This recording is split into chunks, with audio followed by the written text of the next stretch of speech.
So we are talking two different things, animals, totally, a no-till and a conventional drill.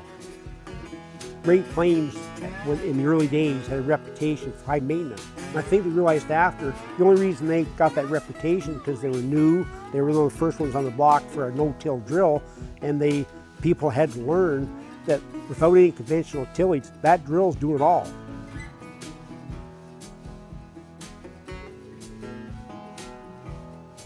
Hello and welcome to this episode of Seeding Equipment Decisions.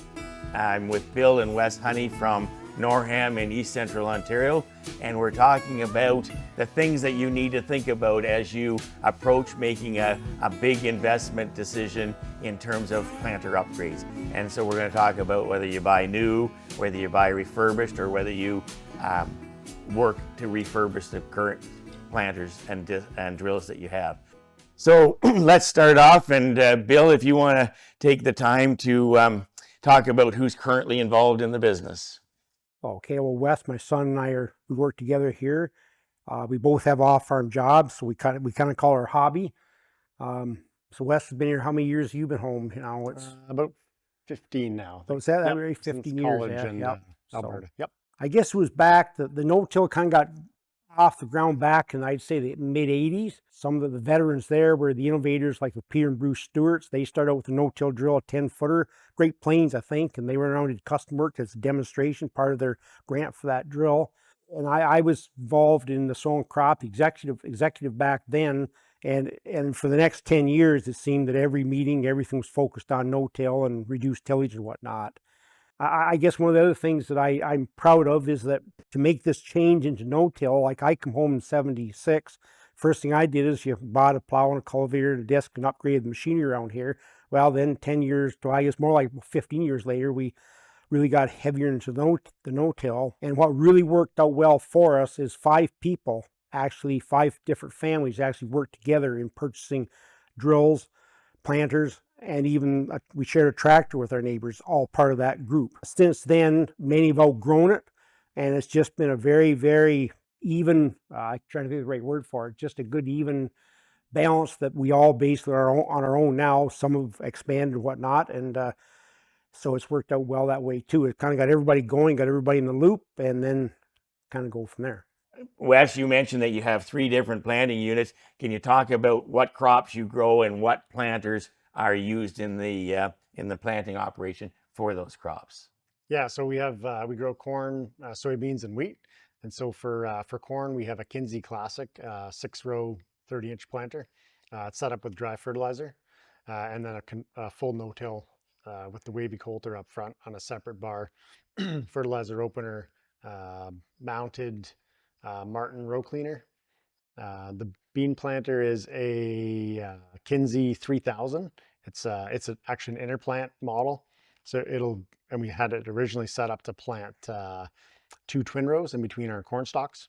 So it's currently a 612, I guess you call it.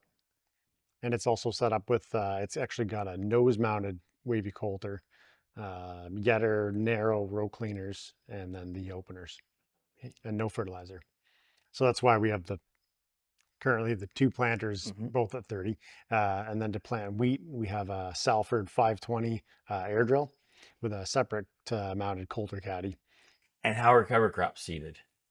We usually have them spread with our fertilizer with an airflow, and then we Phoenix harrow them in to get some seed to soil contact. And that's enough tillage to get you uniform emergence that you want from those cover crops? Yeah, we've had really good luck with that.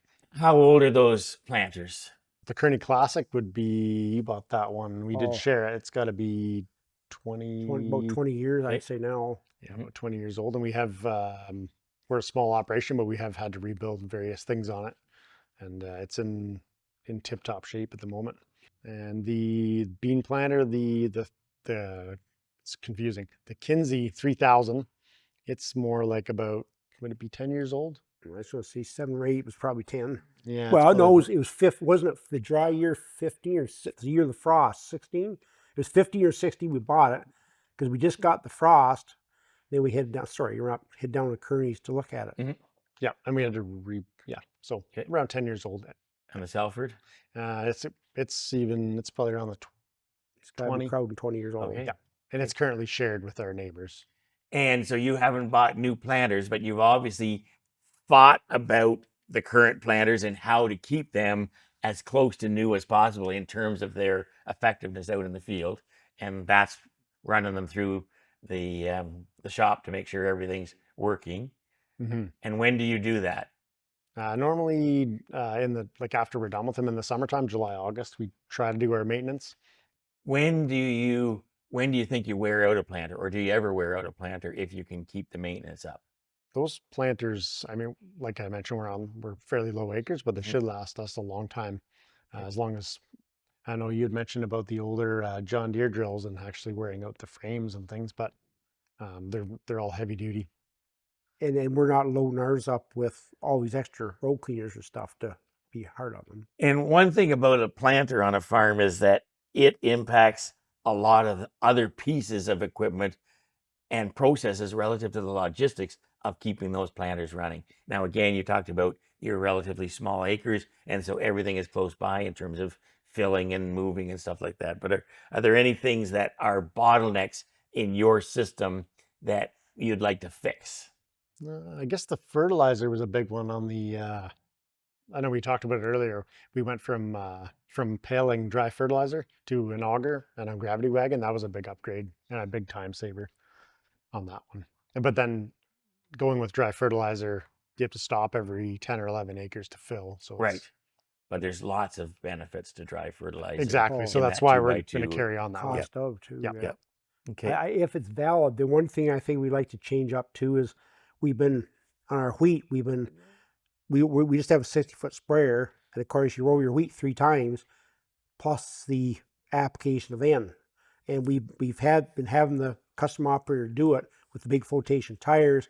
I think we've come to grips that we didn't want to put UAN through our own sprayer, but I see we work with TCO, of course, in this area, and I think there's no problem with them parking a wagon out in the field with a pump on it, and we'll just get them to bring it up, and we'll do our own UAN next year, have one set of tracks. So if you were going to be buying a new planter, do you think you'd buy this same planter whether you were going to be conventional or no-till, or do you think there's a difference in a no-till planter or drill versus a conventional one? Because again, that's an argument we often get about no-till is that's going to be a really expensive planter that I have to buy to get into that.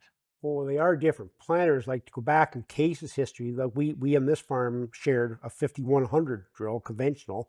Then they went to the 5400, which it had the double springs, down pressure springs, whatnot, plus the Coulter caddy to Mhm. make it into a no-till drill. So we are talking 2 different things, animals, totally, a no-till and a conventional drill. Do you think that's true even with new stuff that you'd be buying today? I guess we haven't really looked around, but No. I would think so. You want Okay. to, you need, like the thing is that just to give an example, if this is valid, Great Plains, when in the early days, had a reputation for high maintenance. And I think they realized after the only reason they got that reputation because they were new, they were one of the first ones on the block for a no-till drill, and people had to learn that without any conventional tillage, that drill's doing it all. Exactly. Yes. Right.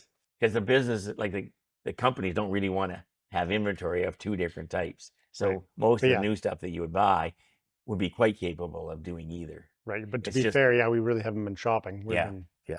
It's just that those ticket items to buy now are so expensive.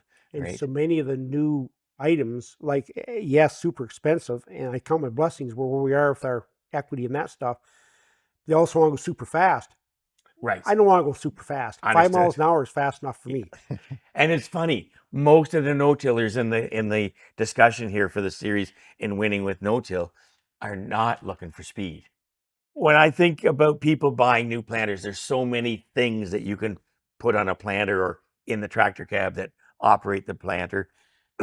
When with you guys and recognizing that you haven't bought new material or new equipment in the last number of years on the planting side of things, can you talk about what you would consider that would be must-haves on a planter, either on the planters that you have now or on a new planter that you buy? And then we'll talk about what might be nice to have.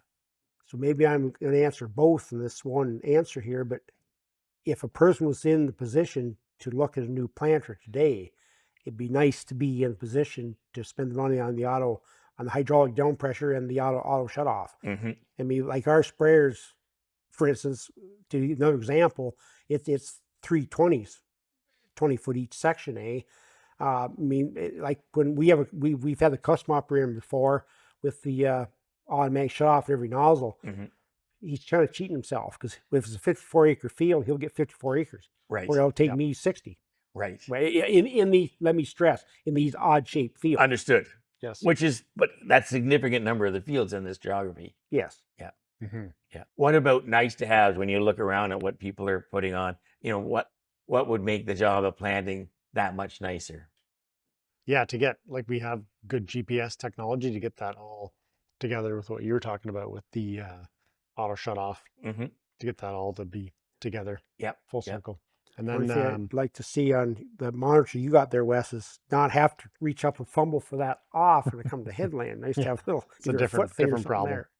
Sure. So this is our Kinzie 3000 planter. It's about 10 years old, we figured. It is set up for, it's a double frame, as you can see here. That's what we really liked about it strength-wise. So we have their main frame plus the interplant frame. Currently, all the 6 interplant units are locked up because, as we discussed earlier, we're planting beans on 30-inch rows at the moment. But the same units, so we can talk about them. The one thing we did change around was the row cleaners. So originally they didn't lock together. So we found that they were a little bit wider. They didn't do a great job of clearing the trash. So we ended up putting these different yetter brackets on, got the everything to interlock. And then in doing so, the wavy Coulter, we couldn't fit it in the center. So we ended up going with this, I think it's called a ripple Coulter, which seems to be working very well for us. And then the other components are standard on a Kinzie, or any planter for that matter, are double disc opener depth wheels. At the back, this year we went with, it's called a yetter, forgot the name now. Shark. Closer? Shark Shark tooth. closer, yeah. Yeah, so we were having a bit of an issue with our regular closing wheels. With our no-till situation, we didn't always have a good trench closure. So we ended up going with these other style of wheels here, which are kind of hard to see, but they're left and a right, and they seem to push down a little bit, and they did a lot better job of closing the trench. They're called a yetter twister. That was too many different terms. Other than that, these planters aren't known to be really, really heavy. So we did add a ballast tank of water if needed. So you don't run fertilizer through that? It's No purposely fertilizer. for weight. Yeah, just for ballast. And then we feel it does make a difference now. Planting just the 6 rows instead of the 12 helps us out even more to not get that bounce and always have good weight on our depth wheels. Right. So I guess this is the second year having the row cleaner. So ahead of planting beans with the planter we just looked at, we'll run this unit up and down the rows. It's got the 2 sets of trash cleaners. The one you can see is further out, and it's all floating, so nothing's locked down. Both float separately. Yes, yeah, they both float. This one's it does have a stop, so at a certain point they do move together, but they do float independently. And so that clears a nice spot for us to plant into with our 30-inch row beans. And this is matched row for row on the planter. Yeah, their idea was that whatever planter you're running, you want to match your row cleaner with the planter. Again, it's kind of like Phoenix Harrow. I think you just scratch the surface. Maybe you just scratch the surface just enough to warm things up a little bit as well. Again, we did talk before about that, why the 3-time forks there is to so they just don't go too early in the day and it's damp, that's all. And the yellow reflectors, what's the purpose of those? Well, we like to really get tinkering here, and we thought when we're doing the headlands, that's maybe nice to have a marker. So these, Wes made these up, these just pull them out and switch over so you can have them down for a marker, but we found didn't really need them. Yeah, it was something we thought we'd use, and we haven't yet. Yeah. And it does have, these are kind of like depth wheels on the back. So that's nice that on your 3-point hitch, it basically rides along the ground. And so you don't have to try to make adjustments on the fly. The other thing we're advised when we got it was your top length should have your cylinders. You can adjust it. No, yeah, it was a nuisance. We just took it off. We put it on the snow blower and we're spraying the snow blower and we just went back to the fix there. You don't need that. So this is your Salford 520, Yes, this mostly used for. wheat now just does wheat. The neighbors and ourselves, we still share it, and it does the wheat. So, Would you ever consider using it for planting your cover crops? well, we kind of did this year. Yes. But it was an exceptional situation. I would say no, because we've had such good success with the Phoenix Harrow just skiffing over the ground and scratching it. It's quite a long unit, so there's caster wheels up front, so it really makes it nice for getting around corners and whatnot.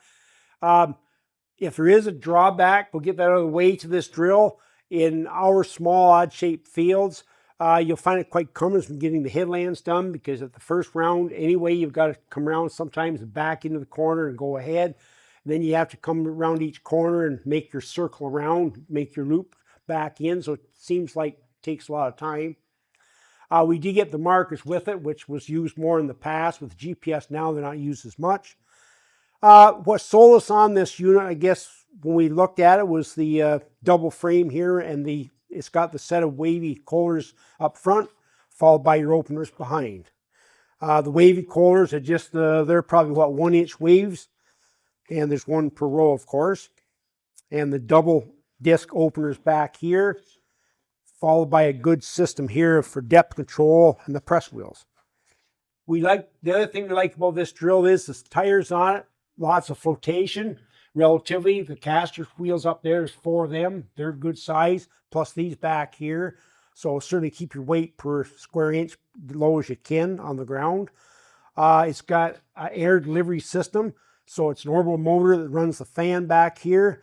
It's a central fill tank. That works nice. Single tank, Bill? Yeah, it is just a single tank. But what we do now, we mix our maize with the seed. So when we're planting, the maize fertilizer is going in the furrow with the seed. And then what I'm talking about here, the central tube, the air delivery system takes to these 2 towers, and each tower has 12 units on it.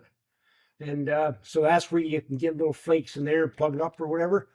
Or you can plug up underneath of your system there. So internally, here's where there's a rotor in there that takes it around, and that's what calibrates your seed per acre.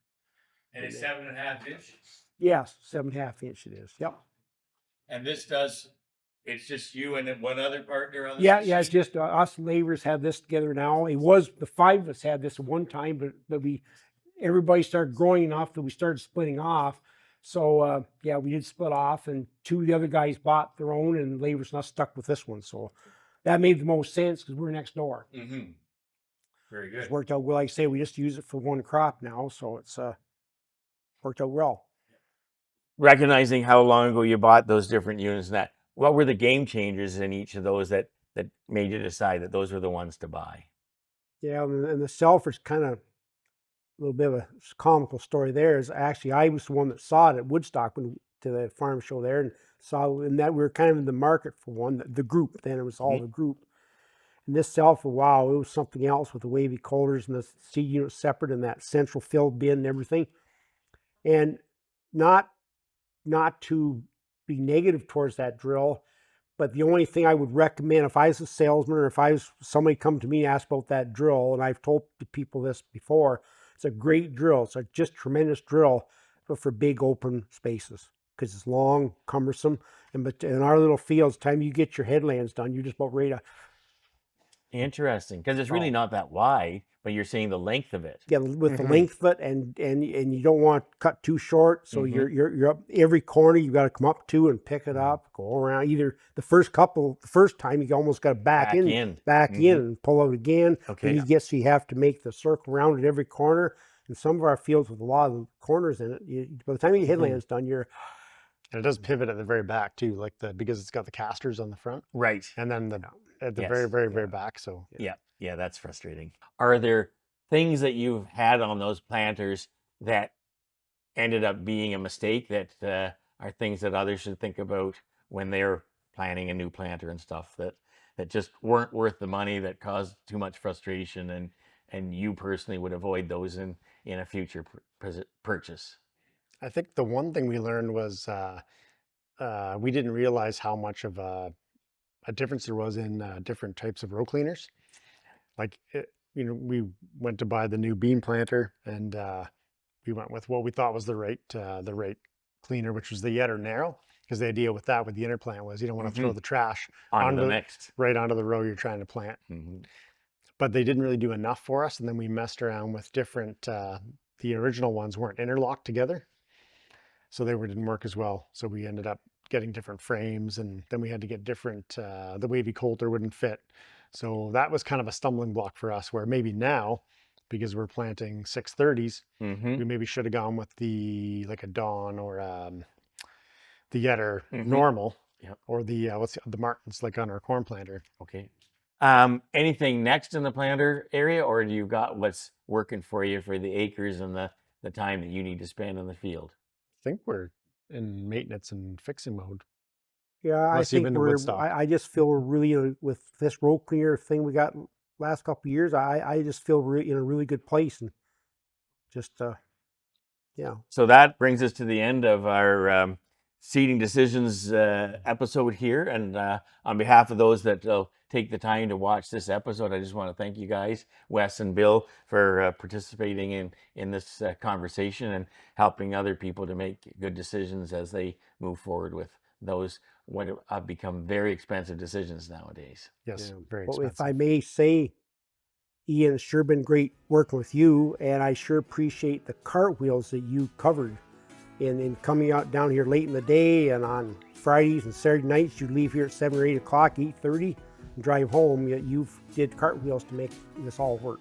Well, and again, the point is to get different scales and different parts of the province, people that are doing interesting things that will be of interest to others. And I think that's important, because if I do it all from one geography, other people, they want to feel comfortable with a decision based on people's experience in their geography. And that's why I do it. So. Yep. Okay? Yep.